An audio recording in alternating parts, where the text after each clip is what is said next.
Bersih-bersih pajak, Dirjen pecat puluhan pegawai nakal tanpa ampun.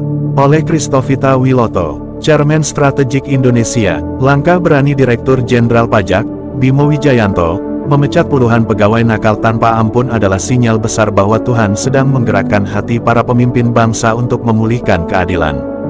Dalam satu tindakan tegas, rakyat Indonesia menyaksikan bahwa kejujuran masih hidup, dan bahwa negara ini masih punya harapan untuk berubah dari dalam. Pegawai nakal, ada 26 pegawai pajak yang sudah dipecat beserta 13 yang sedang diproses. Semua laporan resmi sampai sekarang hanya menyebut jumlah, tapi belum merinci identitas individu. Ketika Bimo berkata, Rp100 saja ada kecurangan, akan saya pecat, sesungguhnya itu bukan hanya kata manusia, tapi gema suara Allah yang sedang berbicara lewat seorang pejabat negara. Bangsa ini sudah terlalu lama terluka oleh kecurangan pajak, oleh pejabat yang hidup mewah dari uang rakyat yang seharusnya untuk membangun sekolah, rumah sakit, dan jalan bagi orang miskin. Kini Tuhan sendiri turun tangan, memakai orang-orang yang masih bersih hatinya untuk menegakkan keadilan di lembaga keuangan negara.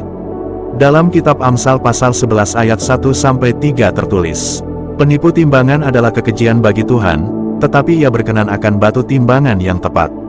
Bila keangkuhan tiba, tiba juga kehinaan, tetapi hikmat ada pada orang yang rendah hati. Orang yang jujur dipimpin oleh ketulusannya, tetapi pengkhianat dibinasakan oleh kecurangannya." Ayat ini sedang tergenapi di hadapan kita.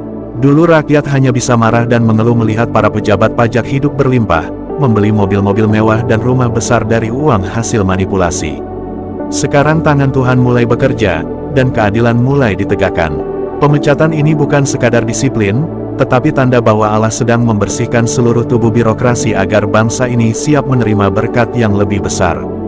Reformasi pajak ini tidak bisa berhenti di tengah jalan. Bimo Wijayanto sedang membuka pintu bagi generasi baru yang berani menolak suap, menolak gaya hidup hedonis, dan memilih jalan lurus. Rakyat harus mendukung penuh gerakan ini, karena pajak adalah napas pembangunan. Bila pajak jujur, maka ekonomi akan kuat. Bila ekonomi kuat, maka rakyat akan sejahtera. Tuhan Yesus Kristus memberi arah yang jelas dalam Lukas pasal 16 ayat 10-11.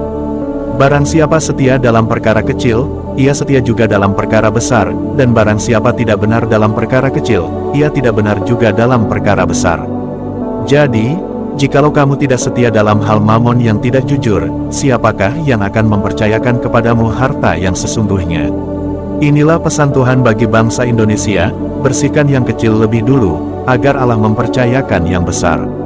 Pajak yang bersih adalah fondasi bagi kemakmuran